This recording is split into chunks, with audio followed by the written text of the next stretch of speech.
Bismillahirrahmanirrahim. Alhamdulillahirabbil alamin wassalatu wassalamu ala asyrafil anbiya'i wal mursalin wa ala alihi wa sahbihi ajma'in, amma ba'd.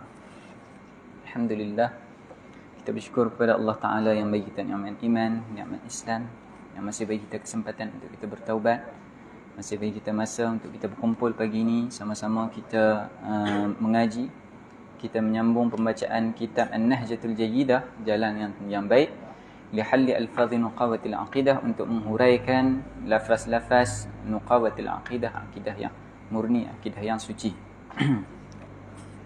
Baik, kita di muka surat 56 tu ya? Okey. Bismillahirrahmanirrahim. Okey, minggu lepas kita dah habis dah membincangkan berkenaan dengan ilahiyat, berkenaan dengan nubuat, berkenaan dengan ketuhanan, berkenaan dengan kenabian, berkenaan dengan sam'iyat, kita masuk sikit. Okey, dan hari ini kita masih dalam perbahasan sam'iyat. Okey. Mungkin penerangan ni agak susah lah kalau nak faham, kalau yang tak biasa lagi kan. Tapi tak apa. Biasakan dengar istilah-istilah tu. Kalau boleh, kita mengaji ni kalau boleh ada juga buku nota sebelah. Buku nota ni tujuannya untuk apa? Yang pertama tulis nota lah. Okey. Ada buku, alhamdulillah, dan ruangan dia tepi ada untuk dhabit. Alhamdulillah, yang tu mudah. Macam mana nak dhabit? Kena tahu juga cara nak dhabit. Sekali serabut pening kepala. Kalau cara yang paling mudah anda suka buat adalah letak nombor. Contohnya kita sebut di situ al-imanu bil arsy wal kursiyyi wasy-syafa'ati. Kita nak bagi makna iman tersebut. Kita letak nombor 1 iman tu, lepas tu dekat atas tu tulis nombor 1. Lepas tu baru kita terang apa dia. Cara tu lebih jelas lah nanti. Dia tak belagar lah, dhabit tu tak belagar dengan yang lain. Sekali kalau kita tulis dekat situ, lepas tu nak tulis benda lain pula. Lepas tu al-arsh kita nak hurai lagi dekat situ pun dah jadi tak celui dah, tak lepas dah. Okey. Kemudian buku nota untuk apa? Buku nota untuk benda yang tak menyentuh teks tapi ada kena dengan tajuk tu. Contohnya bila kita sebut apa itu jauhar, apa itu arad. Tak faham apa itu jauhar, apa itu arad, apa itu zaman, masa itu apa, makan, tempat itu apa. Jadi perkara tersebut semuanya boleh ditulis dalam buku nota kita itulah. Okey.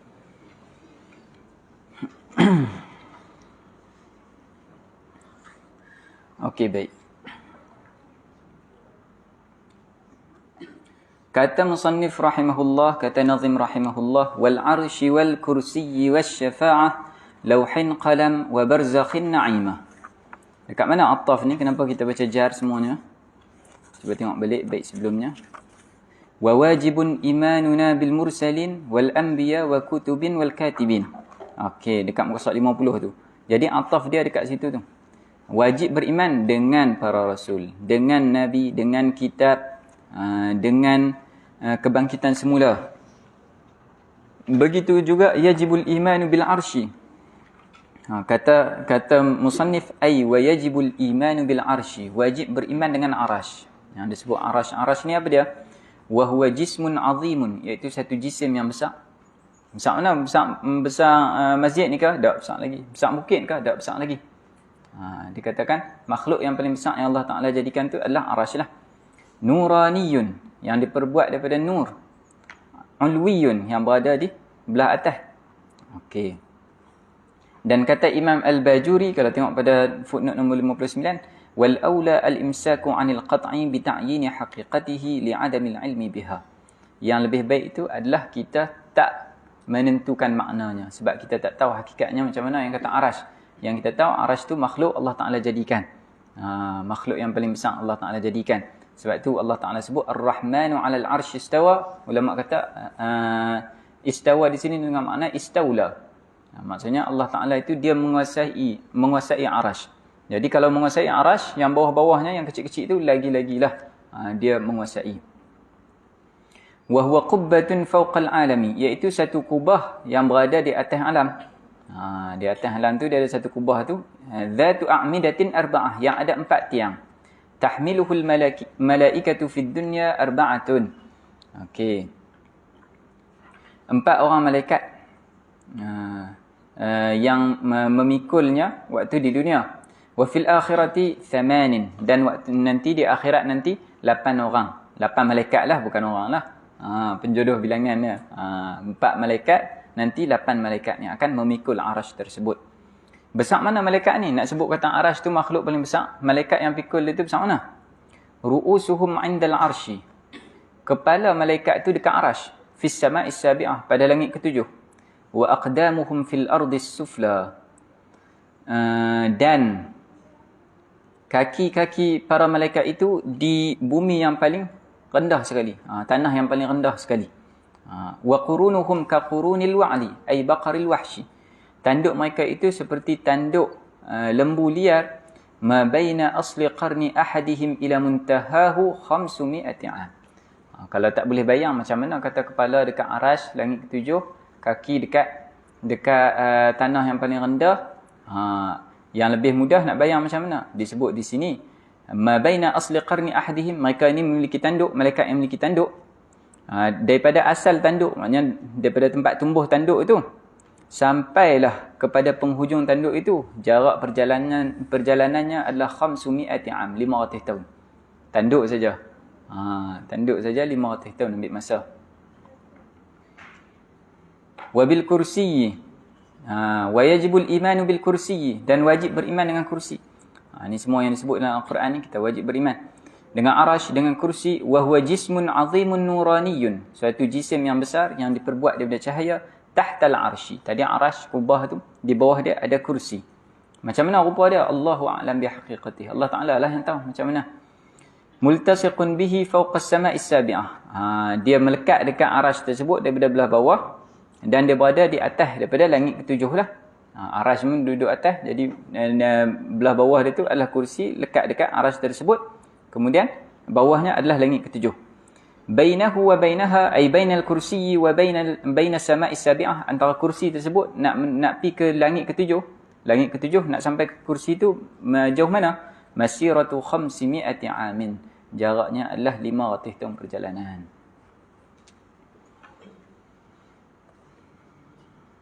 Ini seperti yang dinukilkan daripada Sayyidina Ibn Abbas radhiyallahu anhu. Beliau menerangkan perkara ini.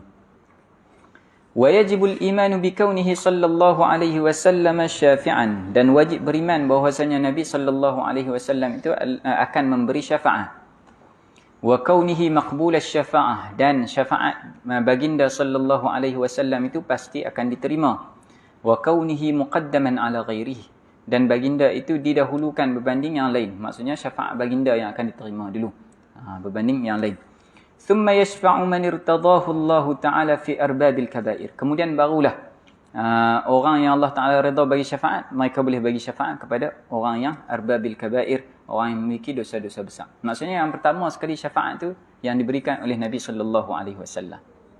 Dalam hadis Nabi sallallahu alaihi wasallam menyebut bahwasanya nanti di akhirat bila orang berada di mauqif, tempat tunggu tu, nak tunggu dihitung amalan tu terlampau lama, mereka tak tahan sampaikan orang yang masuk neraka kata kami sanggup lagi masuk neraka, dia boleh tunggu di sini. Kerana beratnya azab, beratnya ujian ketika itu, beratnya azab ketika duduk di mauqif itu. Dan semua pakat menuju kepada nabi-nabi, nak minta nabi ni bagi syafaat. Mintalah dekat Allah Ta'ala, moga dipercepatkan perhitungan amalan apa semua ni. Tak mau dah duduk tunggu kat sini. Minta Nabi semua, Nabi menolak semuanya sampai kepada Nabi sallallahu alaihi wasallam, Nabi Muhammad. Kemudian Nabi Muhammad sallallahu alaihi wasallam pergi ke satu tempat yang khusus. Di akhirat nanti pergi ke satu tempat khusus. Di situ Nabi sujud. Dan Nabi sebut dalam hadis, ketika baginda sujud nanti, baginda akan dikurniakan puji-pujian yang tak pernah tahu di atas muka bumi. Ada puji-pujian yang kita tak tahu di atas muka bumi ni, kita akan tahu di akhirat. Nabi sallallahu alaihi wasallam tahu di akhirat nanti. Dan baginda memuji Allah dengan pujian tersebut.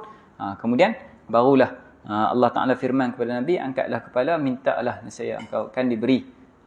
Jadi Nabi pun minta syafaat. Jadi itu adalah syafaat yang paling besar. Kita akan masuk nanti. Syafaat uzma disebut. Syafaat yang paling besar. Kemudian setelah itu barulah syafaat-syafaat yang lain. Anbiya yang lain, awliya yang lain, salihin yang lain, syuhada yang lain, alim ulama yang lain bagi syafaat mengikut darjat mereka, sikit demi sedikit bagi syafaat. Fayashfa'u kullun minal anbiya'i wal mursalin wal malaikati was sahabati was syuhada'i wal ulama'il 'amilin wal awliya'i ala qadri maqamihi 'inda Allah Ta'ala. Maka setelah itu barulah semua setiap nabi, setiap rasul, malaikat, para sahabat, syuhada, orang yang mati syahid, alim ulama, awliya salihin, barulah mereka bagi syafaat sesuai dengan maqam mereka lah, sesuai dengan darjat dan kadar mereka di sisi Allah Subhanahu wa taala. Al-iman bil lawh wal qalam wal barzakh, beriman dengan al-lawh, al-qalam dan al-barzakh. Lawh ni secara ringkas kita terjemah, kita kata papan lah, untuk menulis. Itu terjemahan literalnya. Hakikatnya kita tak tahu macam mana.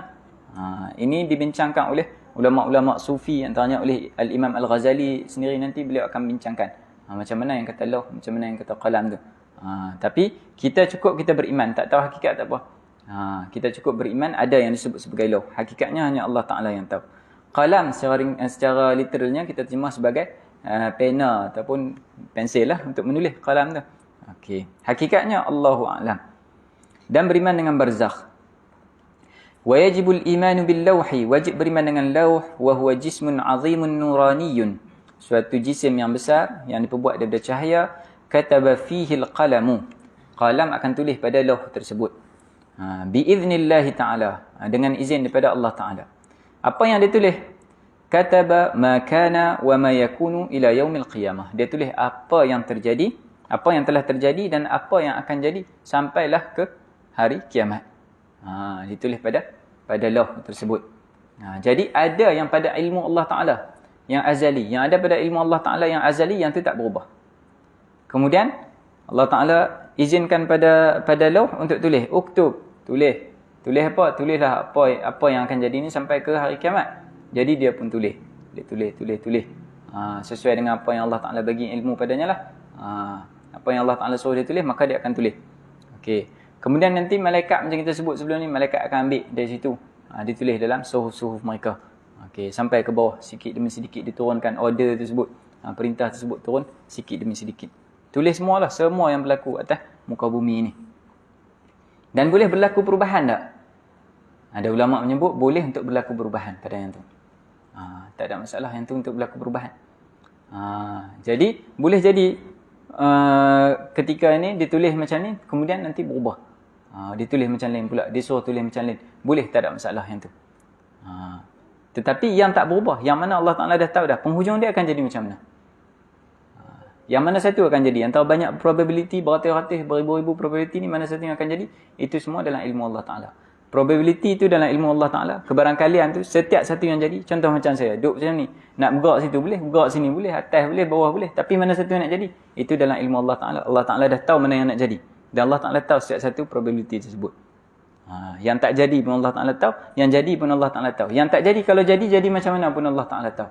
Semua dalam ilmu Allah Ta'ala. La ya'zubu an ilmihi mithqalu dzarratin fil ardi wala fis sama. Tak akan luput daripada ilmunya walaupun sebesar zarah apa yang ada di langit dan bumi. Semuanya tak akan luput.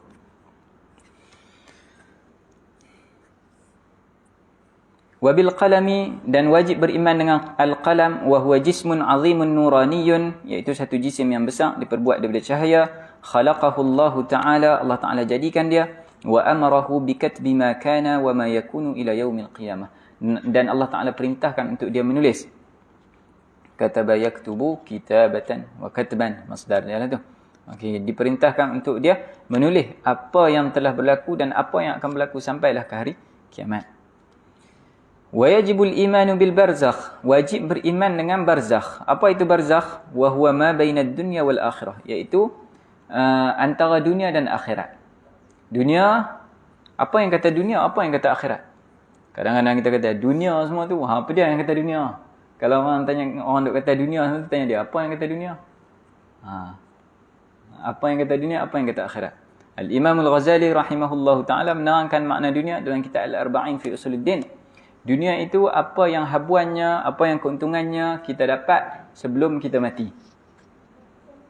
Sebelum kita mati ni, sekarang ni, apa yang kita dapat habuannya, apa yang kita dapat keuntungannya, sahamnya kita dapat di sini, maka yang itu disebut sebagai dunia. Jadi dia yang berkait dengan tubuh badan kita, berkait dengan syahwat kita, berkait dengan kekuatan marah kita, yang berkait dengan yang tu yang disebut sebagai dunia, dengan alam fizikal kita. Dan apa keuntungan yang tidak hanya di dunia tapi berkekalan sampai setelah mati. Tidak sebelum mati tapi berkekalan sampai setelah mati, ataupun hanya dapat setelah mati, maka itu dikira sebagai akhirat. Ada benda yang dia hanya dapat di akhirat saja. Ibadat dia contohnya. Buat amal ibadat. Adakah habis semayang lagi, habis mengaji lagi keluar amal tunggu kat pintu. Ni ambil RM5 noh. Ni untuk pahala yang main kelas tak dapat di dunia. Ganjarannya dapat di akhirat.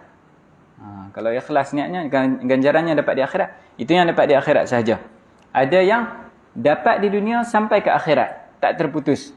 Itu pun dikira daripada akhirat juga. Contohnya ilmunya. Sekarang dah faham macam mana yang kata Allah Ta'ala tak sama macam makhluk. Dah faham dah. Allah Ta'ala tak sama macam makhluk. Okey. Dan dia faham di dunia lagi, dia dah faham. Sampai ke akhirat, masih ada ilmu tersebut, masih berkekalan. Itu termasuk daripada akhirat.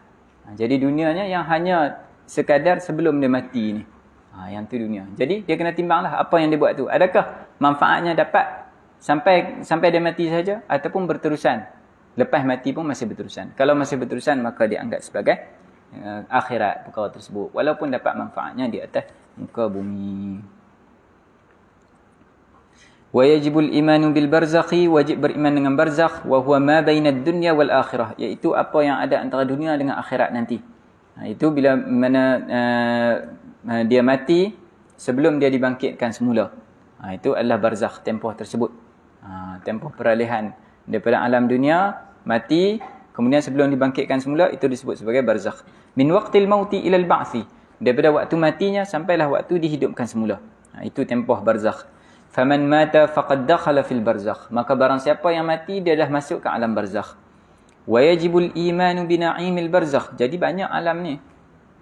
Alam tu ada banyak dan kita dah melalui berapa alam sebelum ni.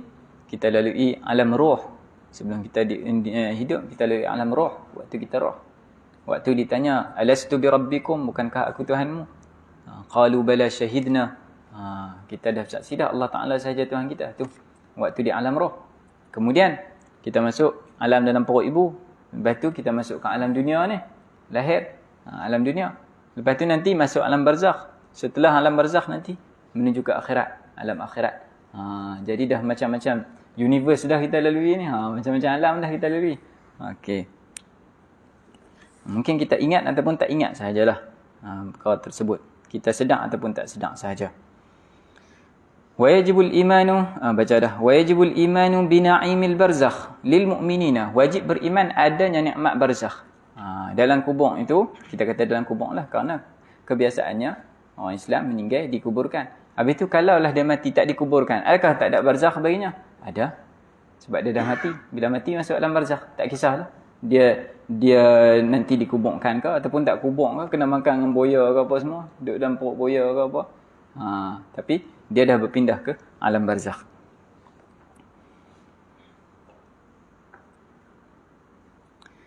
Wajib beriman dengan nikmat-nikmat barzakh. Naim tu nikmat barzakh lil mu'minin, bagi orang yang beriman. Fala yakhtassu bi hadhihi al-ummati wala bil mukallafin. Jadi la yakhtassu bi hadhihi al-ummah, bukanlah hanya untuk umat ini saja. Wala bil mukallafin, bukan juga untuk orang yang mukallaf sahaja. Semua kena. Tengok bawah tu kata Syekh Murtada Zabidi dalam syarah Ihya. Dia sebut la yakhtassu bi mu'mini hadhihi al-ummati kama an la yakhtassa bil maqburi wala bil mukallafin. Jadi barzakh itu bukanlah khusus hanya bagi orang mukmin umat ini sahaja. Dan bukan khusus bagi mukallaf sahaja, yang tak mukallaf sekalipun. Sabi, anak kecil, majnun, orang gila pun bila mati dia akan berpindah ke alam barzakh lah. Okey, dia akan masuk juga ke alam barzakh. Okey. Fayakunu liman zala aqluhu aidan, maka orang yang hilang akal sekalipun, gila pun, dia akan masuk ke alam barzakh, dia akan lalui alam tersebut. Wa tu'tabaru al-halatu allati zala aqluhu wa huwa 'alayha min kufrin wa imanin wa nahwihima. Kalaulah dia tu sebelum tu dia tak gila, contohnya dia tak gila kan. Lepas tu tengah-tengah dia hidup baru dia gila. Tu'tabaru al-halatu allati zala aqluhu. Diambil kira keadaan ketika mana hilang akalnya.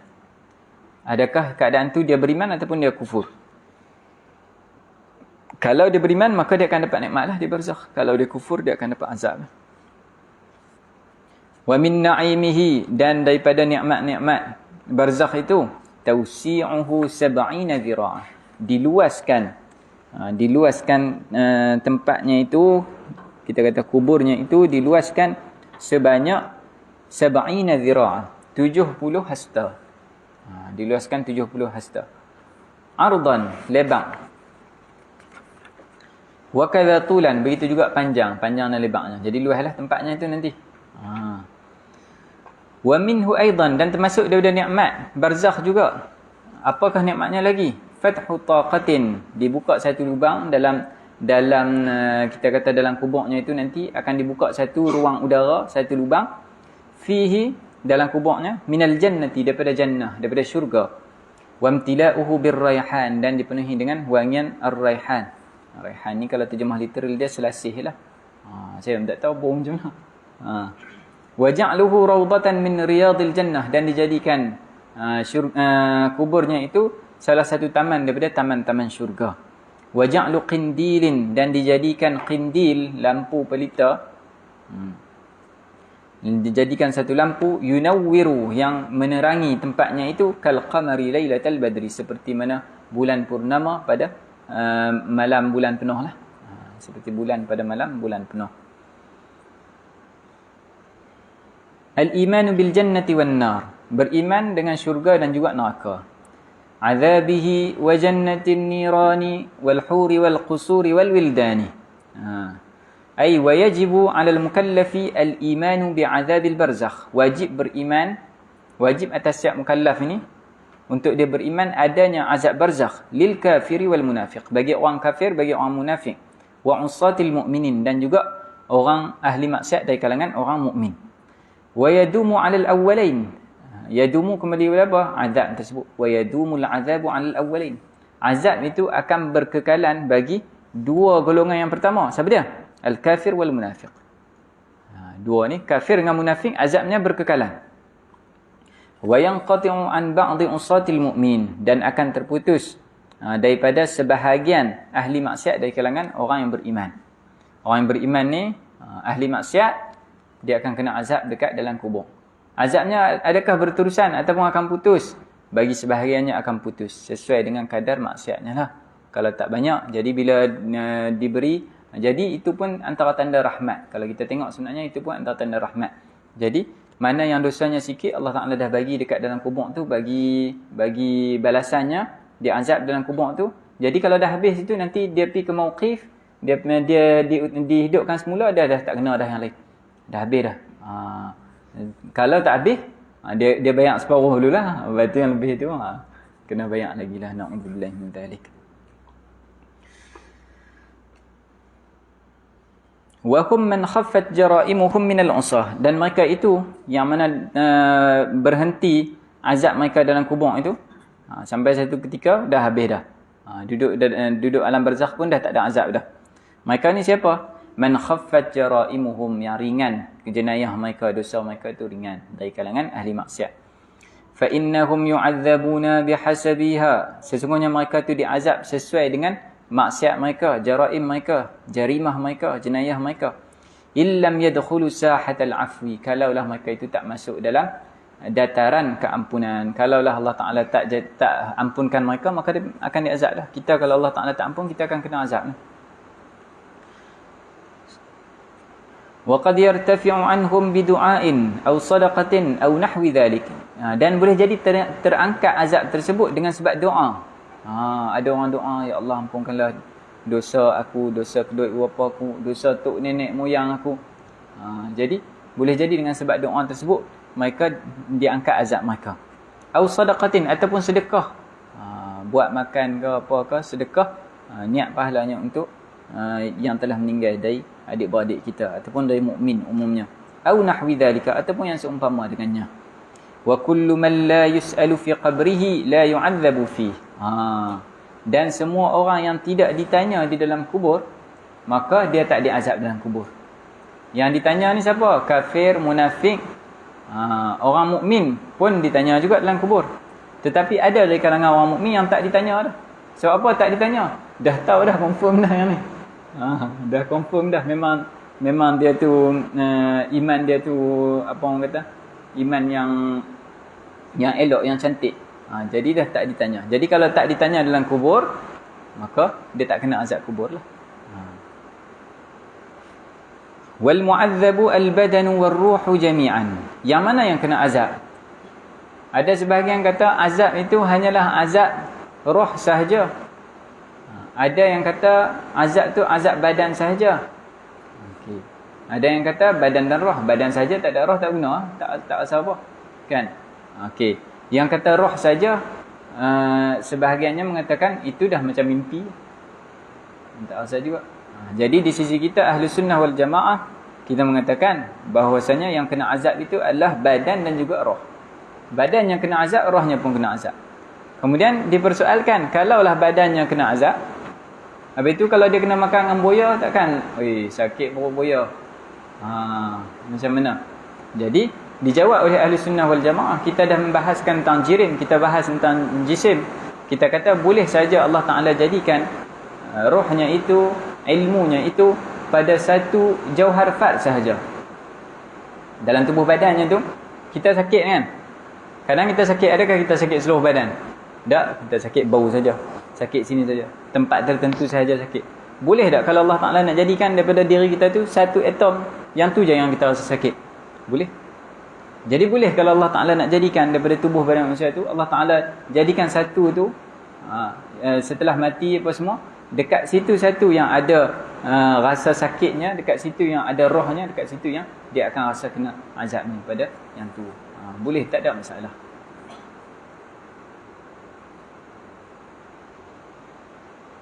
Wal mu'adzabu al-badanu war-ruhu jami'an bittifaqi ahli al-haq. Yang diazab itu adalah badan dan rohnya semua sekali. Badan dan roh, bukan roh saja, bukan badan saja. Bittifaqi ahli al-haq. Ini sesuai dengan kesepakatan ahli haq. Wa yakhluqullahu fihi idrakan, dan Allah Ta'ala akan jadikan pada badannya itu, bahagian part tersebut akan jadikan idrak. Idrak tu adalah kita kata cerapan. Dia boleh rasa maklumat, dia boleh rasa, ada perasaan, ada deria. Bihaitsu ya'lamu, dengan gambaran dia boleh tahu. Wa yasma'u, dia boleh dengar. Wa yaltadzu, dia boleh rasa lazat. Wa yata'allamu, dia boleh rasa sakit pada part tu sahaja. Wa yajibul imanu bil jannati wa hiya darut thawab. Macam Al-Imam Al-Ghazali rahimahullahu ta'ala dalam kitab Al-Arba'in juga, beliau menerangkan azabnya bukanlah hanya badan sahaja, roh pun kena azab. Macam mana yang kata azab roh? Kita tak boleh bayang azab roh. Diterangkan cantik oleh Al-Imam Al-Ghazali berkenaan dengan azab roh. Dia kata antara bentuk azab roh itu, mafhumnya, antara bentuk azab roh itu adalah bila mana dia jauh daripada apa yang dia sukai. Maksudnya rohnya itu, nafsunya itu, rohnya itu, bila dia terikat dengan dunia, dia sayang dengan dunia, dia dah biasa dengan kelazatan dunia, makanan dunia, sedapnya dunia, senangnya dunia, kan? Semua yang atas muka bumi ni seronok, orang angkat dia, orang sanjung dia, ada orang yang sokong dia, orang bagi pemberian kat dia. Semua tu menyebabkan ada ta'alluq, dia terikat hati dengan dunia, hidupnya dengan dunia, seronok dengan dunia. Tapi bila mati, waktu tu dia sedang dah bahawasanya dia takkan kembali, dia takkan mai dah dekat dunia ni. Bayangkan kita yang hidup yang senang apa semua, seronok, ada ahli keluarga, tapi mak ayah kita mati, kita sedih tak? Sedih sebab apa? Sebab tahu kata kita takkan jumpa dah. Begitu juga orang yang mati tu, dia tahu dah dia sama sekali takkan jumpa balik dunia. Bezanya kita, kalau ahli keluarga kita mati ke, kita pun faham kita akan mati juga, akan pergi juga ke negeri tersebut. Tapi mereka, bila mereka mati, semua nikmat-nikmat yang berkaitan dengan mereka adalah nikmat-nikmat duniawi. Sedapnya sedap dunia. Sebab apa? Di dunia ada kereta besar aku, di dunia ada rumah besar aku, di dunia tu kitab aku banyak tu, di dunia tu. Semuanya dunia. Tapi bila mati, dia takkan boleh kembali dah. Beza dengan orang yang tahu bahawasanya dunianya itu hanyalah tempat persinggahan saja. Jadi dia mengumpul bekalan itu sesuai dengan kadar keperluannya. Makan tak apalah, makan sekadar boleh berjalan, ada tenaga, boleh nak buat ibadat, nak buat kerja, cukup dah, tak kisah. Nak makan apa, tak kisah tentunya. Rumah boleh lah, tahan daripada hujan panas, okey dah, cukup macam tu. Buku-buku kita beli untuk apa? Untuk dia mengaji, dia kenal Allah Ta'ala apa semua. bukanlah untuk dia berbangga-bangga kerana ada ilmu boleh dia cerita kat ni, cerita kat orang tu, orang sanjung dia, orang tinggi dia. Itu bukan dia nak ilmu tu, tapi dia nak orang sebut, oh ni tok syekh, ni tok guru, ni ustaz, ni alim. Tapi bila mati dia dapat tak lagi benda tu? Tak dapat. Semua tu dah terlepas dah. Jadi dia akan rasa kesakitan yang amat sangat waktu tu. Sebab apa? Semua hartanya, semua yang dia ada, semua dia dah tinggal dah. Dia tak boleh ambil dah. Kalaulah orang tu sedar bahawasanya dunia ni hanyalah tempat persinggahan, seperti orang yang melalui satu kawasan tu cantik, ada segala macam-macam air, tanaman apa semua cukup, tapi dia tahu bahawasanya dia bukan nak break sini. Aku tak break sini, ni aku nak pergi jauh lagi. Dan yang jauh lagi tu lagi banyak nikmatnya. Walaupun kat sini batunya tu batu antara sama ada perak ataupun emas batu dia. Tapi dia tahu dekat hujung atas gunung tu lagi banyak nikmatnya. Jadi yang kat sini cukuplah kumpul batu ni, bila tengah jalan sekali nak beli barang ke apa, mudah. Tetapi kalau dia tak rasa macam tu, dia rasa ni emas perak ni. Dia pun duk kumpul emas perak, tiba-tiba tanpa dia tahu, bila-bila datang orang tangkap dia, bawa dia masuk ke dalam penjara, tak ada apa. Dia akan rasa sedih tak? Dia akan rasa sedih walaupun penjara tu atas gunung tu. Maknanya semua akan menuju ke akhirat juga. Sebab apa? Sebab lepas dah. Hang nak yang tadi tu, hang tak boleh dapat dah.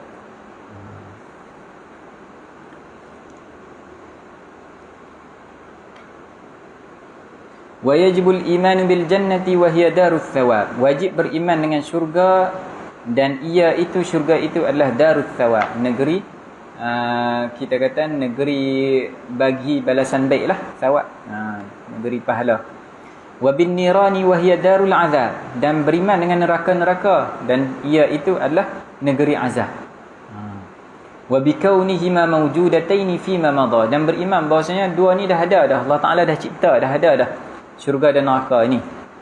Fannasu yakununa fil mawqifi ala halatihim allati matu 'alayha. Manusia ini di mauqif, tempat dikumpulkan itu, keadaan mereka sesuai macam mana keadaan mereka mati. Yang ni Allahu a'lam, ana tak dapat terang ini. Wa yakununa ghurla, dan keadaan mereka juga dalam keadaan ghurlun. Apa itu ghurl? Ghurlan ataupun ghurlun ini maksudnya dalam keadaan tak berkhitan, tak sunat. Sampai di akhirat nanti dalam keadaan hufatan uratan ghurla. Dalam hadis disebut tuhsyaruna hufatan uratan ghurla, kalian akan dikumpulkan dalam keadaan hufat, tak pakai kasut, kaki ayam. Uratan, dalam keadaan telanjang semua orang. Ghurla, dalam keadaan tak bersunat. Ada lagi kulit yang asal apa semua tu ada lagi. Qalat Aisyah, berkata Sayyidatuna Aisyah kepada Nabi sallallahu alaihi wasallam, faqultu ya Rasulullah, aku berkata ya Rasulullah, wahai Rasulullah, ar-rijal wan nisa'u yanzuru ba'dhum ila ba'd. Kalau macam tu orang duk pakat duk tengoklah kiri kanan, laki tengok perempuan, perempuan tengok laki, malulah kalau macam tu. Itu maksudnya. Faqala, maka jawab Nabi sallallahu alaihi wasallam, al-amru ashaddu min ayyuhimmahum dhat. Urusan pada ketika itu lebih berat lagi daripada mereka nak bersibuk-sibuk dengan hal tersebut. Tak fikir dah orang waktu tu. Tak fikir dah, oh dia telanjang ke apa, aku telanjang ke, dah tak fikir dah. Ada benda lain yang lebih menakutkan, benda lain yang lebih berat lagi pada ketika itu. Wa takunu hadhihi al-ummatu ghurran muhajjali, dan jadilah umat ini ghurran muhajjalin. Ghur itu apa? Ghur itu disebut bagi warna putih yang ada pada dahi kuda. Kalau kita tengok kuda yang cantik tu kan, dia ada warna putih dekat dahi dia tu. Muhajjal tu apa? Kuda yang kaki dia kalau putih. Bayang kuda yang kokoh tu, dia ada kalau putih dekat dahi dia, kaki dia, empat kaki tu kalau putih. Kan cantik kuda tersebut. Jadi dikatakan umat Nabi sallallahu alaihi wasallam dekat akhirat tu macam ni. Sebab apa? Kerana muka mereka bercahaya dengan sebab wuduk. Tangan mereka, kaki mereka bercahaya dengan sebab wuduk. Thumma yadkhulul mu'minuna al-jannata jurdan murda. Kemudian masuklah orang mukmin itu ke dalam syurga dalam keadaan jurd. Jurd itu apa? Jurdun itu jamak daripada ajrad. Ini semua jamak yang datang atas wazan fu'lun. Fu'lun jamak bagi af'al di sini. Okey. Jurdun jamak daripada ajrad. Murdun jamak daripada amrad. Macam kita kata summun bukmun umyun, tu semua jamak tu. Sebab tu kita kata summun bukmun umyun fahum la yaqilun. Hum dhamir tu mereka. Summun bukmun umyun. Sum jamak daripada asam. Bukmun jamak daripada abkam. Umyun jamak daripada a'ma. Asam, abkam, a'ma. Masuklah orang mukmin ke dalam syurga jurdan murda. Apa maksudnya? Jurdun itu daripada ajrad. Ajrad itu adalah orang yang tak ada bulu pada badannya. Tak ada bulu, badan dia semua tak ada bulu. Murda, murdun daripada amrad, iaitu yang tak ada bulu pada mukanya. Tak ada janggut, misai apa, tak ada. Dalam keadaan muda terang-tantang masuk syurga dah. Okey. Wa takunu hadhihi al-ummatu, baca dah. Abna'a 33 sana. Umur mereka 33 tahun. Masuk tu umur dia 33 tahun semua. Tulu kulli wahidin minhum 60 zira'an. Besar mana mereka ini? Tinggi mereka, tinggi setiap orang daripada mereka itu adalah 60 hasta. Wa arduhu 7 adhru'in. Dan lebar mereka itu 7 hasta. Thumma la yaziduna wa la yanqusun. Kemudian dah tak tambah dah, tak makin panjang, tak makin kurang dah. Saiz dia saiz tu sahaja. Tak makin tua, tak makin muda, macam tu sahaja. Wa amma ajsamul kuffari fi jahannama fa mukhtalifatul maqadir. Adapun jisim orang kafir di dalam neraka jahannam itu maka berbeza-beza. Depa punya saiz orang kafir dalam neraka itu berbeza-beza. Hatta warada anna dhirsal kafiri mithlu Uhud. Sehingga kan ada dalam khabar, dalam hadis disebut bahawasanya gigi geraham orang kafir itu seperti gunung Uhud. Giginya saja besar. Apa tujuan dibuat besar ni? Dalam syurga besar, dalam neraka besar. Tujuannya kalau dalam syurga supaya bila kena azab tu lagi rasa sakit. Bila besar tu lagi besar lah azabnya, lagi rasalah. Dalam syurga pun lagi rasalah nikmatnya bila besar. Okey.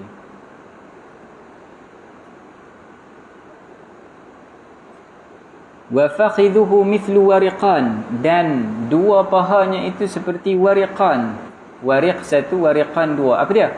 Wariqan ini huma jabalani bil Madinah. Dua gunung di Madinah. Nak tahu kena pergi tengoklah macam mana yang kata Jabal Wariqan ni.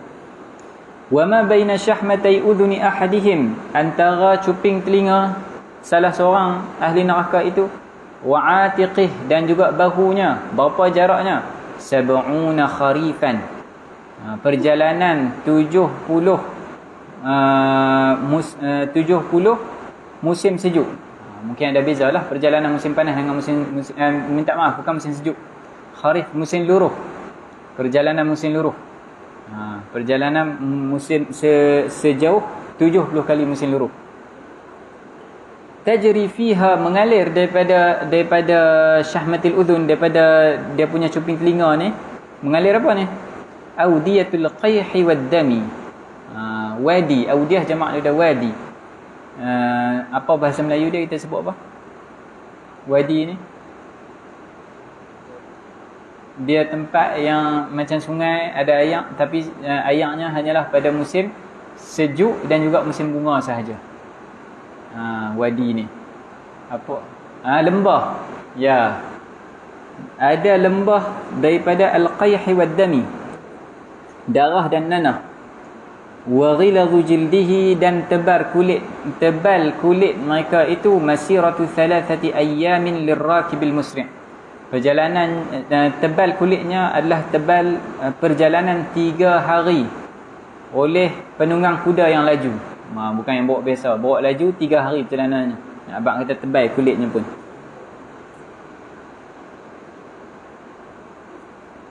Al-imanu bil huril ain wal qusuri wal wildan. Beriman dengan al-hurul ain, dengan bidadari, wal qusur, istana-istana, Dan juga wildan.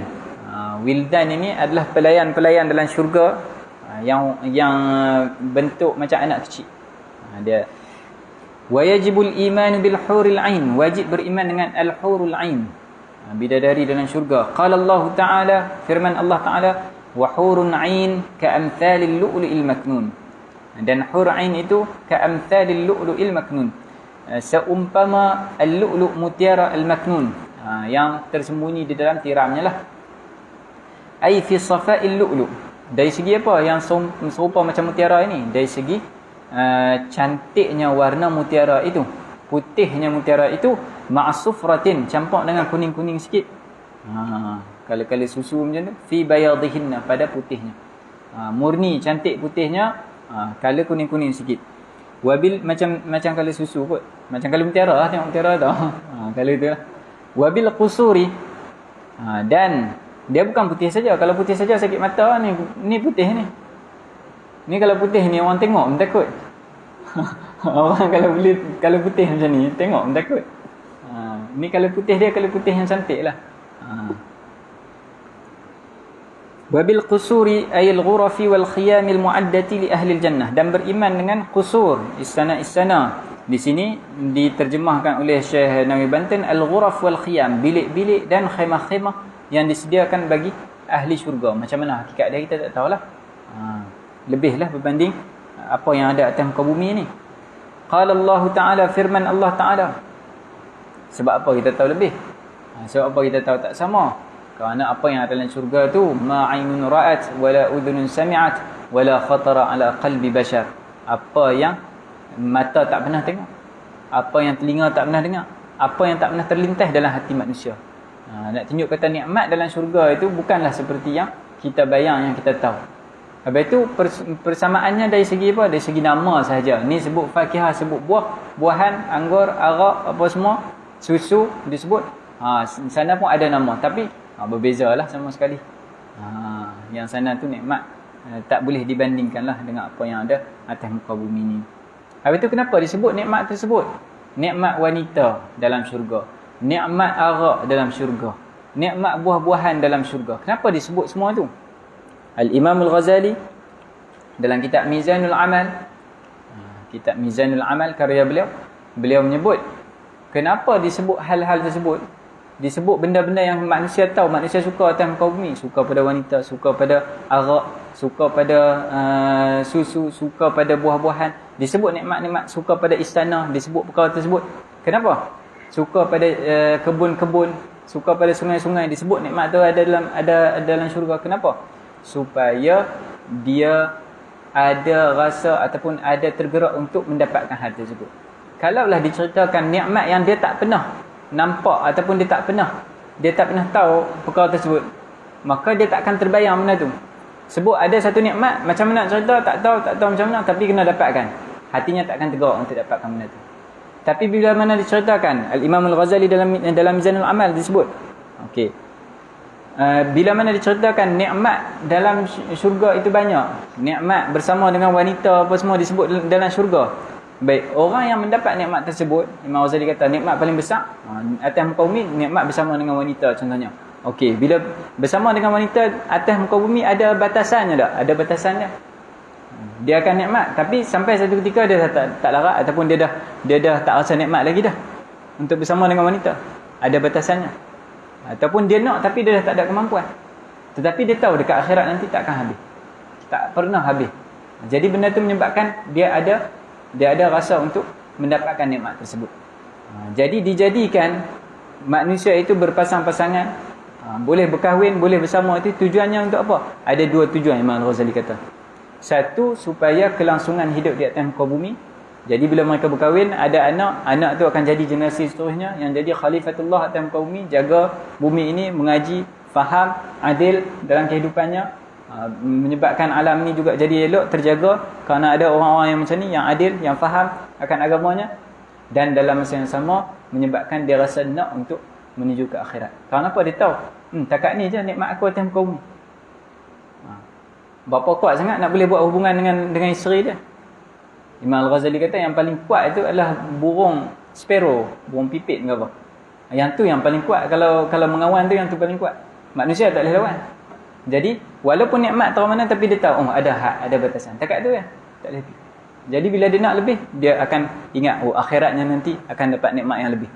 Begitulah. Semua nikmat itu dijadikan supaya kita ingatkan nikmat akhirat itu. Jadi di situ kata Imam Al-Ghazali, fihi hayatan. Pada nikmat itu ada dua kehidupan. Satu kehidupan dunia dengan berlangsungnya generasi, ada anak cucu cicit. Satu lagi kehidupan di akhirat. Dia faham kata yang dia nak cari itu di akhirat, bukan yang ni saja.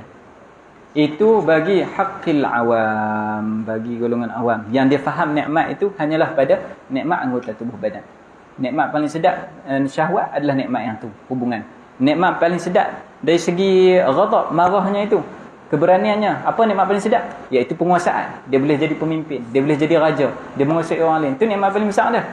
Apa yang dia dapat? Dia dapat istana, dia dapat mamlakah, dia dapat kerajaan. Itu nikmat paling besar. Tapi disebut di akhirat nanti dia nikmat yang paling rendah yang didapati oleh ahli syurga itu, yang paling bawah sekali, yang paling low class sekali apa dia? Dunia dan isinya 10 kali ganda. Takkah dia nak? Subhanallah, macam mana Allah Ta'ala jadikan. Jadi kalau dia melihat syahwatnya itu dengan pandangan yang benar, pandangan Islam, maka dia akan nak menuju ke akhirat. Marahnya itu, syaja'ahnya itu, keberaniannya itu, wilayahnya itu, penguasaannya itu dengan pandangan yang benar, dia pun nak ke akhirat. Tapi ada yang nak dikehendaki oleh yang lain, iaitu yang dikehendaki oleh para arifuna billah. Golongan arifuna billah, apa yang mereka nak? Mereka kata ada satu lagi. Syahwat itu ada batasannya. Marah itu, penguasaan itu ada batasannya. Dan benda tu hanya berkait dengan tubuh badan manusia. Nikmat tubuh badan, nikmat yang zahir. Tapi ada satu lagi nikmat yang besar, iaitu yang berkaitan dengan hikmah, yang berkaitan dengan akal. Nikmat tersebut adalah nikmat ma'rifatullah. Maka dapat ma'rifatullah. Di atas muka bumi tak habis nikmat ma'rifatullah. Ilmu berkenaan dengan Allah Ta'ala tu tak habis, sentiasa bertambah. Sebab tu Nabi SAW boleh sentiasa naik darjatnya. Naik darjatnya. Nabi SAW dalam satu hadis menyebut setiap hari ini baginda SAW beristighfar sebanyak 70 kali. Dihuraikan oleh Syekh Zarruq Al-Fasi, salah seorang ulama Maghribi. Beliau menjelaskan kenapa Nabi SAW istighfar 70 kali sedangkan baginda tak buat dosa. Sebagian ulama mengatakan litashri', sebagian ulama kata nak lil iqtida', untuk orang ikut, untuk pensyariatan. Tapi apa yang dijawab oleh Syekh Ahmad Zarruq Al-Fasi, beliau kata yang pertama kena faham makna 70. 70 dalam bahasa Arab digunakan macam kita pakai beratus-ratus. Kita kata aku pergi rumah hang ni ketuk pintu dah ratus kali ya. Ataupun kita kata dah ketuk pintu berpuluh kali ya, tak ada siapa keluar. Kita ketuk berapa puluh kali? Kalau tanya balik, mungkin tak sampai 10 kali pun. Assalamualaikum. Assalamualaikum. Apa tak ada Assalamualaikum? Kuat sikit. Tak ada. Lepas tu balik. Kita kata ketuk berpuluh kali dah. Tapi nak tunjuk kata banyak benda tu. Okey. Kita pakai puluh, kita pakai ratus untuk tunjuk makna banyak. Di dalam bahasa Arab disebut macam mana nak kata banyak? Ada apa banyak ni? Ada 70 nak kata banyak. Dia punya ratus-ratus tu dia sebut 70. Nak kata banyak sangat, benda tu banyak. Okey. Jadi disebut 70. Okey, itu yang pertama. Jadi kenapa Nabi SAW sebut? Yang kedua, kenapa Nabi SAW sebut baginda istighfar banyak kali? Kenapa disebut baginda istighfar banyak kali? Sedangkan baginda tak berdosa. Diterangkan oleh Syekh Ahmad Zarruq, beliau berkata kerana Nabi SAW sentiasa naik maqamnya, naik darjatnya, makrifahnya sentiasa. Jadi bila mana baginda SAW naik ke darjat yang seterusnya, sebab iman para anbiya tu yazidu wa la yanqus, bertambah dan tak berkurang. Beza iman kita saat bertambah saat berkurang. Mereka tu tak berkurang, sentiasa ada makrifah, sentiasa ada futuh, sentiasa naik maqam. Bila naik ke maqam seterusnya, mereka tengok yang bawah, astaghfirullahalazim. Tadi tak sampai lagi yang naik lagi, astaghfirullahalazim. Naik lagi, astaghfirullahalazim. Tengok pada yang telah lalu tersebut. Itu yang disebutkan oleh Syekh Ahmad Zarruq Al-Fasi. Yang kita nak terang di sini adalah berkenaan dengan nikmat jah. Jadi makrifah itu tak berpenghujung. Begitu juga difahami oleh para awliya, makrifah mereka bila mereka mengenal Allah Ta'ala tak berpenghujung, tak berpenghabisan. Pada setiap satu perkara itu ada dalil menunjukkan pada Allah, ada makrifah. pada Allah Ta'ala pada setiap perkara yang mereka lihat, yang mereka buat, yang mereka tengok, yang mereka rasa. Dan yang paling besar nanti di mana? Di akhirat. Nikmat yang paling besar yang tak boleh dibandingkan dengan segala nikmat yang kita sebut, syurga, perempuan, arak, apa semua nikmat dalam syurga yang disebut tu, untuk targhib, untuk supaya kita nak pergi ke akhirat tu dan kita dapat nikmat tersebut. Tapi nikmat paling besar apa? Nikmat ru'yatillah. Boleh tengok Allah Ta'ala di akhirat. Yang tu nikmat paling besar. Tak boleh nak dibandingkan dengan nikmat yang lain dah.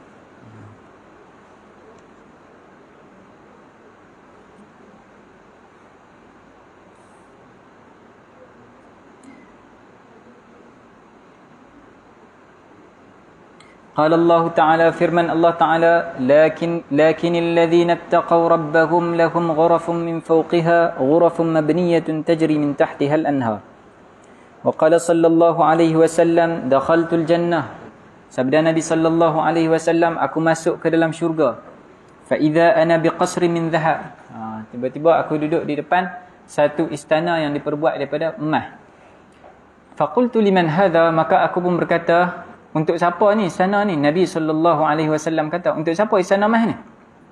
Qalu, mereka menjawab, yang ada dalam syurga tu menjawab, malaikat ataupun yang selainnya ada dalam syurga tu menjawab, li syabin min Quraisy, bagi seorang pemuda daripada bangsa Quraisy. Fa dhanantu ay anahu, maka aku menyangka bahawasanya akulah orang tersebut, kata Nabi. La'alla sawab fa dhanantu anni anahu, itu yang dalam Musnad Imam Ahmad. Okey. Maka aku pun menyangka bahawasanya akulah orang tersebut. Nabi kata kerana aku daripada bangsa Quraisy dan istana ni cantik. Okey. Faqultu wa man hu? Kemudian aku tanya lagi, siapakah gerangannya? Siapakah orang ni? Daripada bangsa Quraisy yang akan dapat istana yang cantik ini.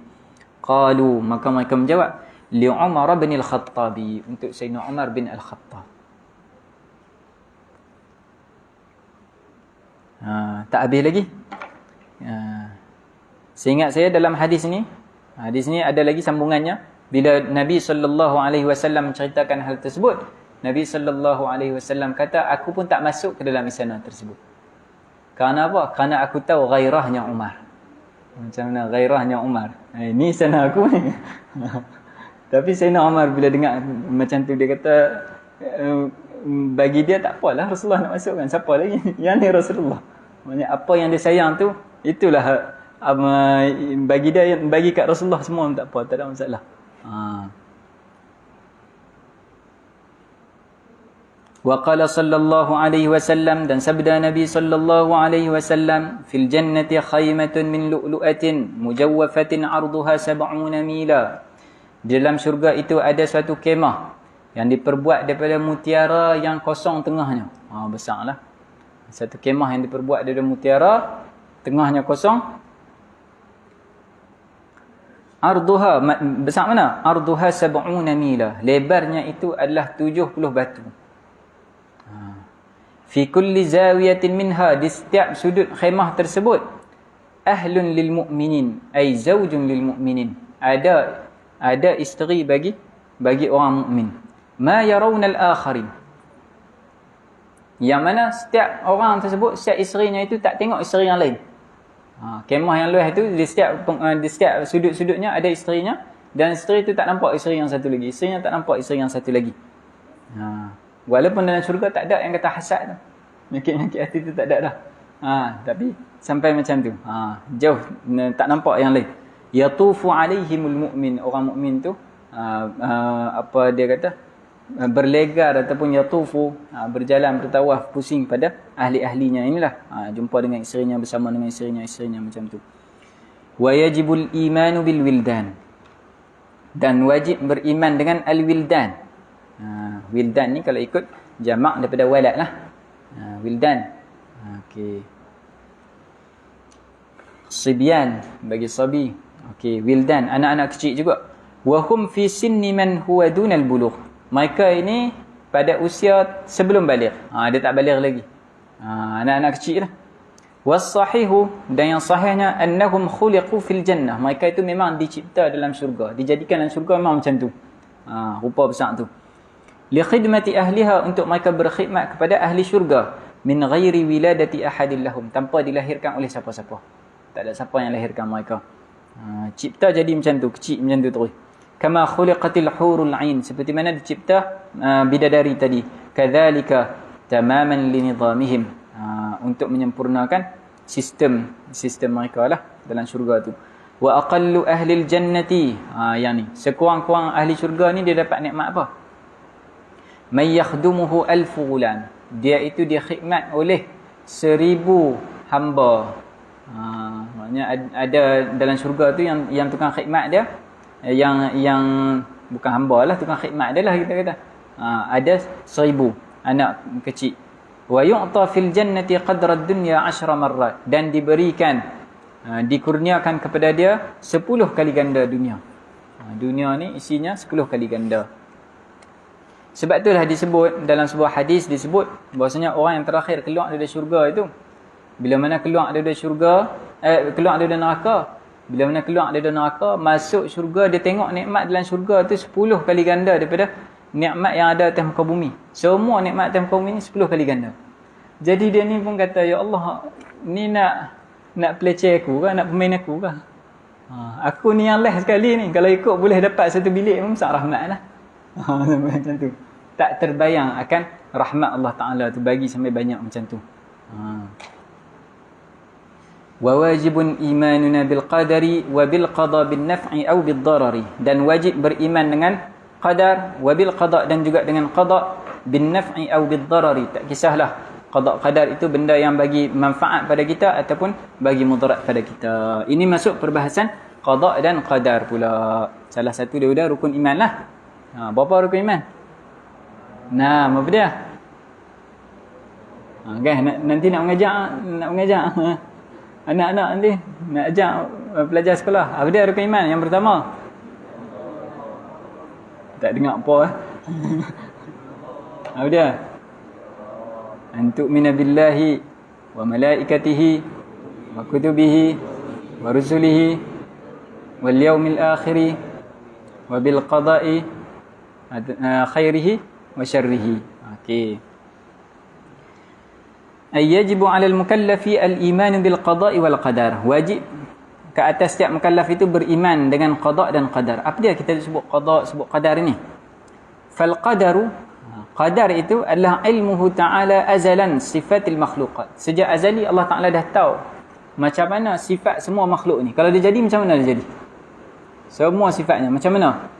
Okey.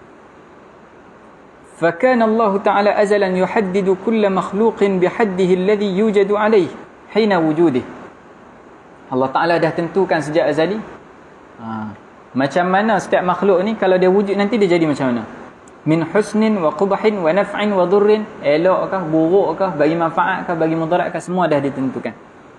Wal qada'u, apa makna qada'? Ijadullahil asya'a ma'attisafiha bil malahah.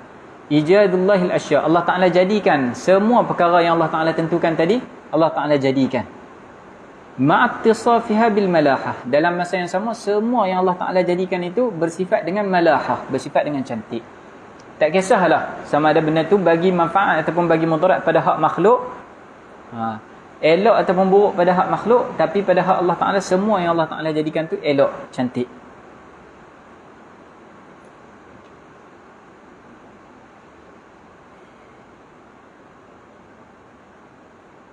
Dan untuk menerangkan hal ni panjanglah perbahasan dia.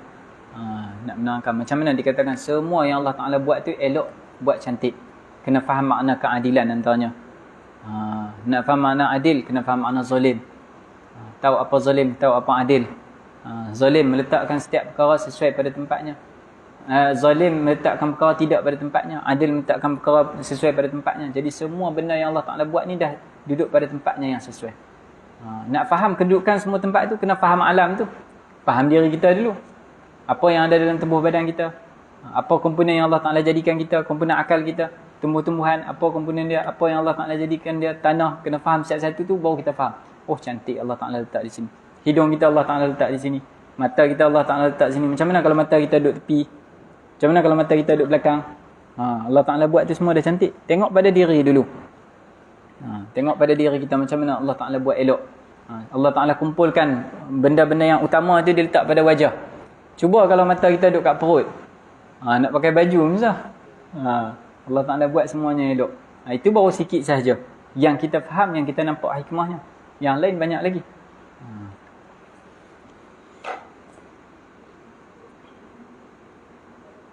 Wal imanu bihima yastad'i ar-ridha'a bihima. Dan beriman dengan qada qadar, apa yang Allah Ta'ala tentukan dan Allah Ta'ala jadikan semua sesuai dengan ketentuannya dan semua itu elok, semua itu cantik. Keimanan dengan hal ini menuntut supaya kita redha dengan qada qadar Allah Ta'ala. Redha, akur, pasrah, patuh.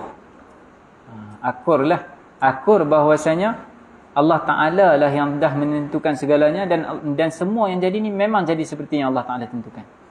Kita redha, kita akur benda tu. Fayajibu ar-ridha'u bil qada'i wal qadari bi alla ya'tarida 'ala Allah Ta'ala fi qada'ihi wa qadarihi. Macam mana yang kata redha dengan qada' qadar Allah Ta'ala? Dia kata dan wajib beriman dengan qada' dengan redha dengan qada' qadar Allah bi alla ya'tarida 'ala Allah. Dengan cara dia tidak i'tirad. Dia tidak menyanggah apa yang Allah Ta'ala jadikan pada qada' qadarnya. Allah Ta'ala qada' qadar Allah Ta'ala dia tak sanggah. Macam mana yang kita sanggah? Ya awak jadi macam ni.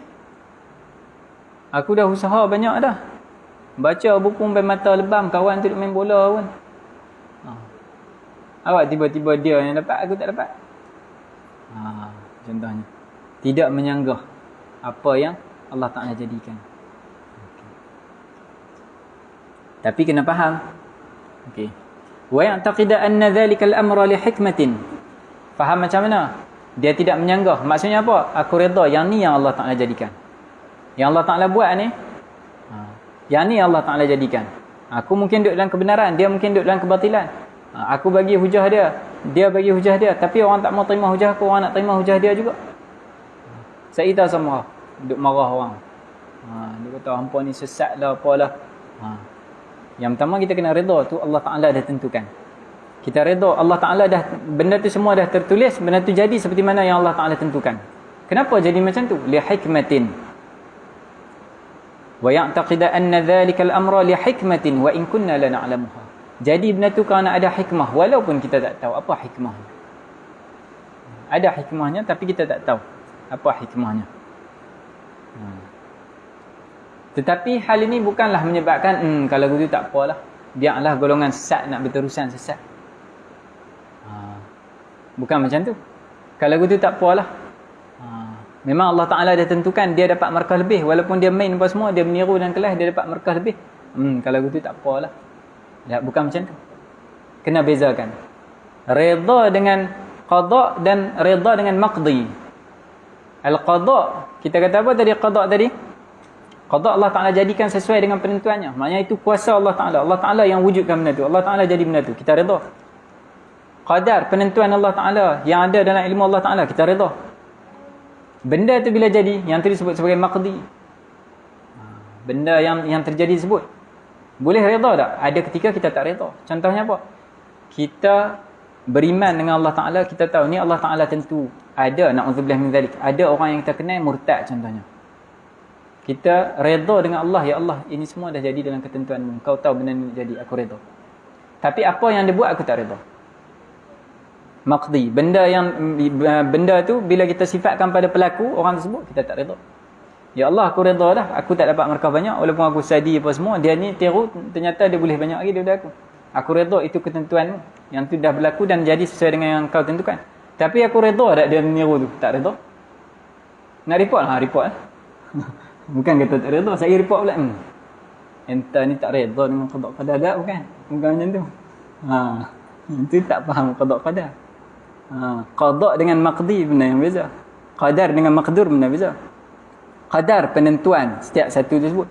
Maqdur yang ditentukan, itu tak boleh berubah. Okey. Qada' jadikan benda yang ditentukan. Maqdi benda yang dijadikan. Apa yang dijadikan pada dirinya? Dijadikan dia tu berjaya dalam exam dengan sebab meniru. Dijadikan, letak Allah Ta'ala jadikan ada kuasa dekat dia. Matanya elok, dia boleh guna, dia boleh tengok benda yang dia tiru tersebut. Allah Ta'ala jadikan. Allah Ta'ala jadikan dia ada kekuatan, tangannya boleh angkat. Tapi itu semua tak usaha dia. Dia yang angkat, tengok perkara tersebut. Allah Ta'ala yang bagi dekat dia kuasa. Dia tiru benda tu. Salah tak? Salah. Dari segi dia usaha buat benda tu. Okey. Wa hadha qad yujami'u 'adam ar-ridha'i bil maqdi wal muqaddari. Dan ini boleh jadi juga duduk sekali. Maksudnya apa? Redha dengan qada qadar tapi tak redha dengan maqdi dan maqdur. Benda yang berlaku tersebut kita tak redha, benda yang buruk tersebut. Tapi dengan siapa yang jadikan dia? Siapa yang buat macam tu? Siapa tentukan? Yang tu kita redha. Bi ay ya'tarida 'ala al-kafir. Macam mana? Diberi gambarannya, kita sanggah orang kafir fi ikhtiyarihi al-kufra, kerana dia pilih kafir. Kenapa engkau pilih kafir? Kenapa engkau pilih mazhab sesat? Kenapa engkau pilih nak kafirkan orang Islam contohnya? Ada juga orang Islam yang mengkafirkan orang Islam ni. Kenapa pilih macam tu? Waqtisabihi lahu. Dan usahanya untuk jadi kafir tersebut. Tak berusaha untuk jadi Islam tu. Wa ruwiya an Ali radhiyallahu anhu annahu qala, dan diriwayatkan daripada Sayyidina Ali radhiyallahu anhu bahwasanya beliau berkata, qala Rasulullah sallallahu alaihi wasallam, sabda Nabi sallallahu alaihi wasallam, la yu'minu 'abdun hatta yu'mina bi arba'atin. Tidak beriman seseorang itu sehinggalah seorang hamba itu tak beriman sehinggalah dia beriman dengan 4 perkara. Yashhadu an la ilaha illallah, dia beriman bahwasanya tiada Tuhan yang berhak disembah, yang wujud, melainkan Allah Ta'ala sahaja. Allah Ta'ala sahajalah Tuhan yang berhak disembah, yang wujud. Wa anni rasulullahi, dan dia beriman bahwasanya aku, kata Nabi sallallahu alaihi wasallam, adalah Rasulullah. Ba'athani bil haqq, aku diutuskan dengan kebenaran. Wa yu'minu bil ba'thi, wa yu'minu bil ba'thi ba'dal mauti, dan dia beriman bahwasanya dia akan dibangkitkan semula setelah mati. Wa yu'minu bil qadari khairihi wa syarrihi wa hulwihi wa murrih, beriman dengan qada dan qadar, beriman dengan ketentuan Allah Ta'ala, baik buruk, yang manis ataupun yang pahit, semuanya dia beriman. Hadha ma yata'allaqu bil aqsami thalathati al-muta'alliqati bi masaili hadzal fanni. Inilah perkara yang berkait dengan 3 bahagian ilmu kalam, iaitu ilahiyat, nubuwat dan juga sam'iyat. 3 perkara ini. Setelah itu kita masuk kepada bahagian yang seterusnya. Baik, kita masuk muka surat 64. Sebelah dia lah. Okey. Tawabi'u thalathatun lil aqsamil mutaqaddimah. Okey. Tawabi' jamak daripada tabi'. Tabi' ni yang mengikutlah kita kata. Matbu' yang diikut. Tabi' yang mengikut. Maksudnya dia nak sebut bahawasanya 3 bahagian yang belakang ni dia mengikut bahagian yang depan tadi. Kerana dia datang setelah bahagian tadi. Jadi dia mengikut mereka lah. Yatba'u dhalika thalathatu aqsamin ukhra, dan mengikut 3 bahagian yang tadi itu 3 bahagian lagi. Okey.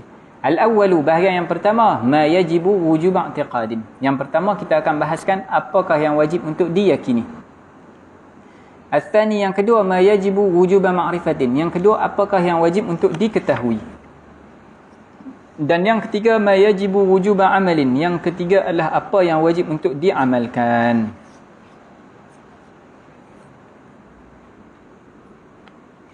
Okey. Qismu ma yajibu wujub i'tiqadin. Bahagian yang wajib untuk i'tiqad, wajib untuk percaya. Wa qad bada'tu bil awwali fa qultu, aku mulakan dengan yang pertama, iaitu bahagian apa yang pertama? Al-awwal ini rujuk kepada ma yajibu wujub i'tiqadin lah. Okey. Aku mulakan dengan bahagian yang pertama, iaitu yang wajib untuk i'tiqad. Maka aku telah berkata, thumma i'taqid annal khalaiq fi'laha makhluqatun lillah fala tazigh laha. Kemudian yakinilah olehmu bahwasanya semua makhluk ini fi'laha badal.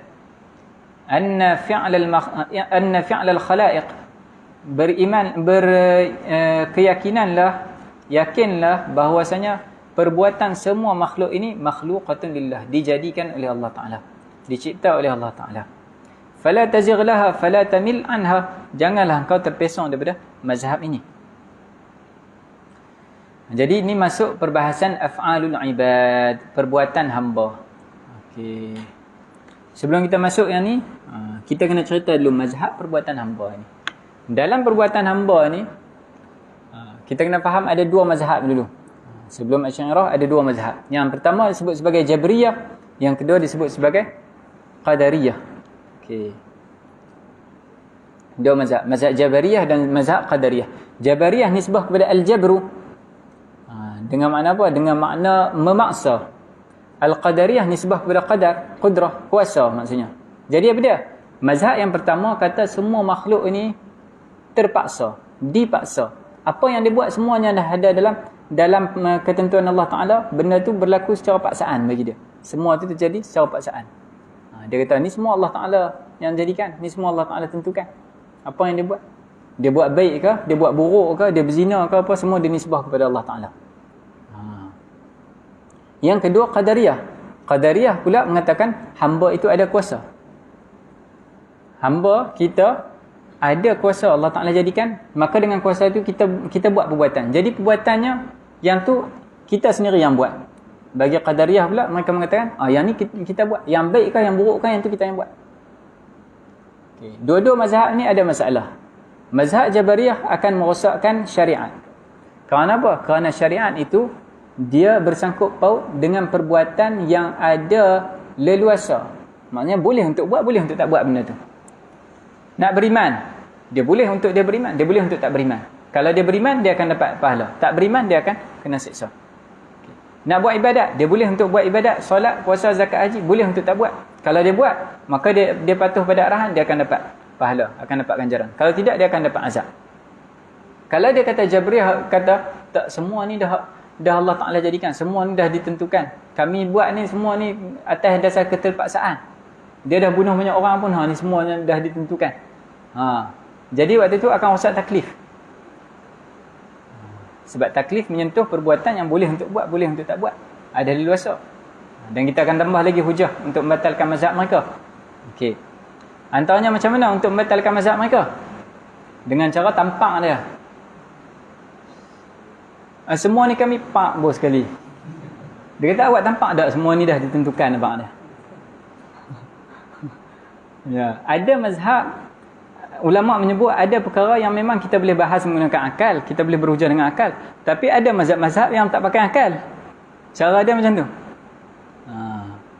Cara dia macam tu. Kalau dia kata semua ditentukan, pukul dia, semua ni dah ditentukan. Dia nak kata apa? Ini tak adil, tak adil. Apa semua dah tentukan. Okey. Jabriyah. Dia akan ada masalah. Lagi satu, kerana perbuatan hamba, perbuatan kita ni, kita boleh beza. Dia ada dua jenis perbuatan kita. Ada perbuatan kita yang kita ada rasa usaha. Macam mana? Kita niat mula terdetik dekat hati nak buat something, kemudian kita usaha untuk lakukan perkara tersebut. Walaupun yang terdetik pada dalam hati kita, yang lalu pada akal kita, itu siapa yang tentukan? Adakah kita usaha untuk benda tu terdetik? Tak. Maknanya yang tu Allah Ta'ala agak bagi. Dia tak. Yang terdetik nak buat baik ke, nak buat tak baik ke? Semuanya atas kuasa Allah Ta'ala. Itu maksudnya. Kuasa Allah Ta'ala. Allah Ta'ala jadikan. Terdetik rasa nak buat baik. Kemudian kita pun ada usaha untuk buat baik. Rasa nak buat jahat. Lepas tu kita tahan diri kita. Yang bagi detik itu, bagi rasa tersebut apa? Allah Ta'ala. Yang bagi kita usaha tersebut. Kita boleh angkat tangan kita, kita boleh bergerak, kita boleh buka mata kita boleh pegang handset, kita boleh search buat apa yang kita nak. Ataupun kita tahan diri kita, tutup mata kita tak gerakkan tubuh badan kita. Yang tu siapa yang tentukan? Allah Ta'ala juga. Dia yang jadikan darah, jadikan urat, yang jadikan tenaga dalam diri kita, semua dia jadikan. Okey. Ini satu jenis perbuatan. Perbuatan yang masih ada ruang usaha kita. Kita boleh untuk usaha untuk buat tu ataupun tak buat. Ada satu lagi yang kita tak boleh usaha. Contohnya apa? Sejuk-sejuk ni, kalau ada yang tak mandi lagi berehat tengah hari mandi, keluar beli ayam ketak dia. Usaha tak? Rasa macam nak ketak. Tak. Dia tak usaha. Dia ketak pun. Jadi tu dua bentuk perbuatan. Satu disebut sebagai af'al ikhtiyariyah, nisbah pada ikhtiar, usaha. Satu disebut af'al ittirariyah, jenis yang ittirari, jenis darurah, jenis yang terpaksa. Okey. Jadi tu ada dua bentuk perbuatan. Jadi kalaulah Jabariyah dia kata semuanya ittirariyah, tak kenalah kita kata. Ada benda yang bentuk usaha. Bukanlah semua gerakan kita tu macam kita ketak tadi. Okey. Itu berkenaan dengan mazhab Jabariyah. Yang kedua mazhab Qadariyah. Jadi mazhab Jabariyah masalahnya kerana dia akan menyebabkan tertolaknya syariat. Mustahillah tertolak syariat. Yang kedua adalah mazhab Qadariyah. Mazhab Qadariyah secara zahir nampak macam bagus. Dia kata apa? Dia kata, tak, kami bukan macam Jabariyah. Jabariyah tolak syariat. Kami tak tolak syariat. Kami isbat. Maksudnya kita ada kuasa. Kita boleh berkehendak. Kita boleh buat dengan kuasa kita. Kita buat apa yang kita nak. baik ataupun buruk. Dengan sebab itulah kita kena azab, sebab kita yang nak sendiri, kita yang buat sendiri, kuasa kita sendiri. Dengan sebab itu jugalah kita akan dapat pahala, sebab kita yang nak sendiri, kita yang kuasa sendiri, kita yang buat sendiri. Cuma masalahnya apa? Masalahnya kerana bagi dia perbuatan tersebut dengan kuasa makhluk, bukan dengan kuasa Allah Ta'ala. Jadi bagi dia semua yang dalam alam ni Allah Ta'ala jadikan. Betul tak? Semua Allah Ta'ala jadikan. Daripada langit sampai ke bumi Allah Ta'ala jadikan. Manusia Allah Ta'ala jadikan tak? Allah Ta'ala jadikan. Perbuatan manusia? Tak, yang tu manusia jadikan. Jadi ada yang keluar daripada kekuasaan Allah Ta'ala. Maksudnya kalaulah ditentukan manusia dengan Tuhan dalam perbahasan tersebut, siapa yang menang? Siapa yang boleh untuk jadikan perkara tersebut? Bagi mereka manusia. Manusia lebih kuat daripada Tuhan. Na'udzubillah min dzalik. Jadi mazhab mereka rosak kerana mereka membataskan kekuasaan Allah Ta'ala. Jadi mazhab yang terbaik apa dia? Mazhab Ahlus Sunnah wal Jamaah ala tariqil Asy'ariyah wal Maturidiyah, yang mengatakan bahawasanya kita berpegang dengan perkara yang disebut usaha tadi. Manusia ada tak usaha? Ada tak kudrah? Ada tak kuasa yang Allah Ta'ala jadikan? Ada. Tapi semua tu jadi dengan ketentuan Allah Ta'ala. Jadi dengan kekuasaan Allah Ta'ala. Allah Ta'ala yang dijadikan akalnya boleh berfikir, hatinya boleh faham akan perkara-perkara. Allah Ta'ala yang jadikan tubuh badannya sempurna, sihat, boleh untuk dia bergerak apa semua. Kalaulah Allah Ta'ala tentukan dia tu tak sihat ataupun tak cukup syarat-syarat tersebut, walaupun dia nak, benda tu takkan jadi. Baik. Ay yajibu 'alal mukallafi i'tiqadu anna Allah Ta'ala khalaqal ibada wa a'malahum. Jadi bezanya apa? Bezanya mazhab kita, tadi kita kata mazhab sesat, ada Jabariyah, ada Qadariyah. Kita ni kita secara batin disebut sebagai Jabariyah. Maksudnya apa batin? Maksud secara batin ini dari segi i'tiqad. Dari segi i'tiqad, kita i'tiqad semua ni, kita bergerak apa semua ni, semuanya Allah Ta'ala jadikan. Itu secara batin, secara dalaman. Tapi secara zahir kita isbat kasab, kita isbat usaha. Kita boleh untuk usaha. Dan yang memahami hal ini, yang paling memahami hal ini adalah dari kalangan Sufiyah. Sebab tu ahli Sufi yang benar tu, mereka bukanlah yang duduk saja. Disebut As-Sufiyu Ibnu Waqtih. Sufi itu adalah anak masanya. Maksudnya apa yang kata anak masanya? Maknanya dia tahu apakah tuntutan masa tersebut. Waktu itu nak buat apa? Kalaulah waktu itu datang padanya khawatir, lintasan-lintasan hati yang buruk, maka dia perlu istighfar, dia perlu bertaubat, dia perlu minta. Datang lintasan hati yang baik, maka dia kena buat benda tersebut. Ada kewajipan, dia kena buat kerja. Datang kerja, dia buat kerja dulu, bukan pergi zikir dulu. Dia tahu kewajipan masanya itu. Setiap masa itu ada kewajipan. Kalau terlepas itu tak boleh nak dia qada. Sebab apa? Kerana masa lain ada kewajipan lain. Jadi yang paling memahami makna qadar, makna kasab itu adalah Sufi sebenarnya. Sufi yang tulis lah, yang benar lah. Bukan yang Sufi jadi-jadian. Mereka yang paling memahami makna kasab, makna usaha tersebut. Secara batin mereka i'tiqad semuanya Allah Ta'ala jadikan. Secara zahir mereka lah orang yang paling kuat berusaha. Baik, itu i'tiqad kita Ahlus Sunnah wal Jamaah. Berbeza dengan Jabariyah. Jabariyah zahir dan batin semua Allah Ta'ala. Buat maksiat Allah Ta'ala, semua Allah Ta'ala. Na'udzubillah min dzalik. Kalau Qadariyah, zahir batin pun diri dia, semua dia. Yajibu 'alal mukallafi i'tiqadu anna Allah Ta'ala khalaqal ibada wa a'malahum. Wajib setiap mukallaf beriktikad, berkeyakinan bahwasanya Allah Ta'ala lah yang menjadikan semua hamba dan juga semua perbuatannya. Wa anna kullama fil wujudi mimma siwa Allah Ta'ala wa sifatihi fahuwa fi'lullah wa khalquh. Dan wajib dia berkeyakinan bahwasanya semua yang ada, yang wujud ini, yang selain Allah Ta'ala, selain sifat Allah Ta'ala, maka itu semua adalah perbuatan Allah Ta'ala, fi'lullah. Semuanya adalah makhluk Allah Ta'ala, ciptaan Allah Ta'ala. Wa anna Allaha munfaridun bit-ta'thir. Wajib dia beriman, i'tiqad bahwasanya Allah Ta'ala lah satu-satunya yang memberi kesan. Apa maksud kesan di sini? Ta'thir ni maksudnya al-ijad wal i'dam. Allah Ta'ala lah yang boleh mewujudkan, Allah Ta'ala yang boleh meniadakan apa-apa. Hanya Allah Ta'ala sahaja. Wa annahu la ta'thira li ghairi Allah fi syai'in ma. Dan tidak ada kesan bagi yang selain Allah Ta'ala. Maksudnya tak ada, yang selain Allah Ta'ala tak boleh nak wujudkan apa-apa, tak boleh meniadakan apa-apa sama sekali.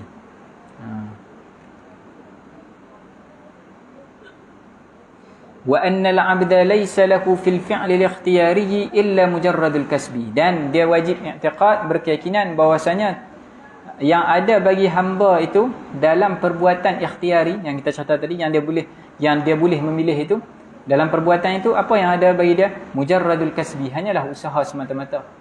Adapun kuasanya, kemampuannya, lintasan hatinya, kehendaknya, itu semua Allah Ta'ala jadikan. Semua Allah Ta'ala jadikan. Apa itu al-kasbu, usaha itu? Muqaranatu qudratihi lil fi'li.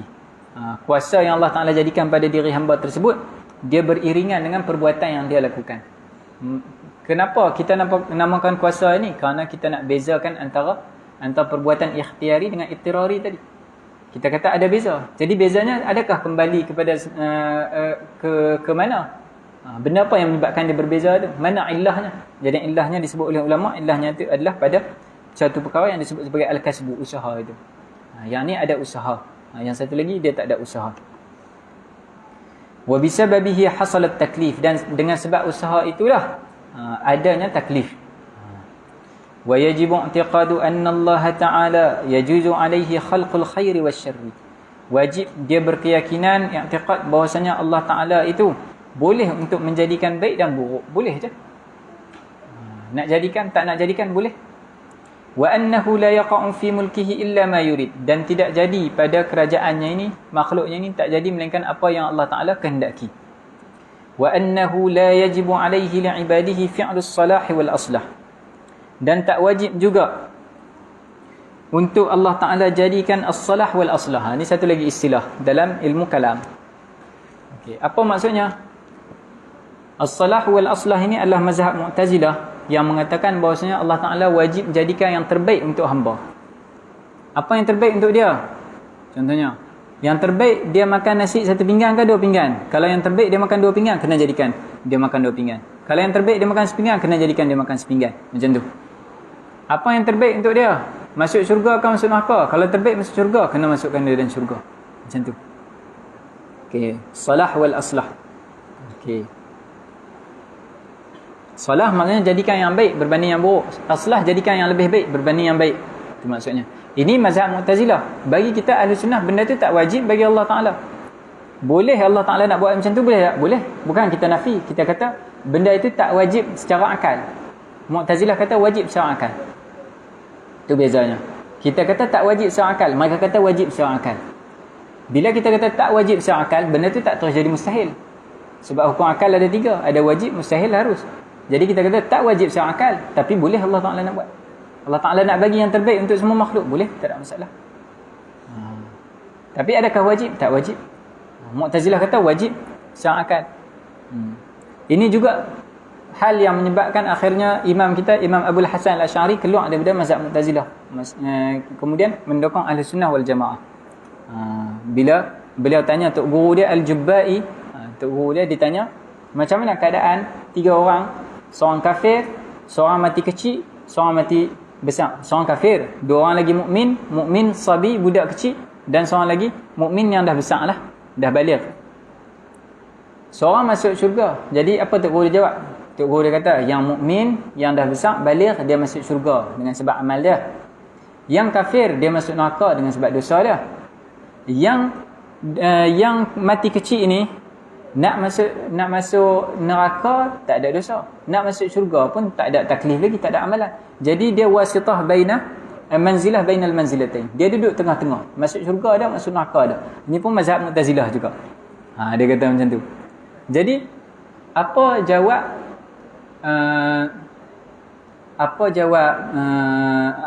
balasan Imam Abul Hasan Asy'ari? Imam Abul Hasan Asy'ari kata, macam mana kalau budak kecil yang duduk tengah ni, dia tanya Allah Ta'ala, ya Allah, kenapa engkau tak bagi aku besar supaya aku boleh buat ibadat, aku masuk syurga macam kawan aku ni, seorang lagi ni. Jadi apa belah Jubba'i? Jubba'i kata, kalaulah engkau besar, aku dah tahu dah, kalau engkau besar ni, engkau akan jadi jahat, engkau akan buat jahat, engkau akan masuk neraka. Yang ni dia besar, dia buat baik, dia masuk syurga. Engkau ni kalau besar, engkau akan masuk neraka, kau buat jahat. Jadi yang terbaik untuk engkau tu, aku matikan engkau waktu kecil. Yang ni yang sebut salah wal aslah. Dia kata yang tu yang terbaik bagi dia. Sekali dengar macam betul. Tapi Imam Abu Hasan Asy'ari cerdik juga. Dia kata apa? Dia kata macam mana kalau orang kafir tu tanya, "Ya Allah, kami ni masuk neraka ni sebab kami mati, kami dah baligh, kami buat dosa. Kenapa tak matikan je kami kecil?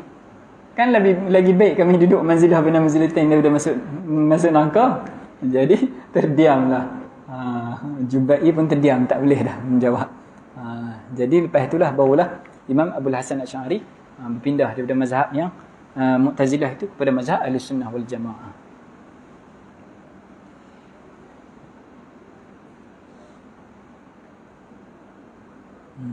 Jadi tidak wajib, la yajibu aqlan alaihi li'ibadihi fi'lus salah wal aslah. Tak wajiblah secara akal untuk buat salah wal aslah. Okey. Baik, kita rehat jap. 10 minit ke? Sekejap lagi kita sambung. Ada lagi berapa ni? Saya tadi ingat nak break muka surat 80. Untuk hari ni kita tengok. Kita tengok kemampuan kita. Mampu ke tak mampu? InsyaAllah tak banyak ni, insyaAllah. Okey, wallahu a'lam. Rehat dulu. 10 minit, 15 minit.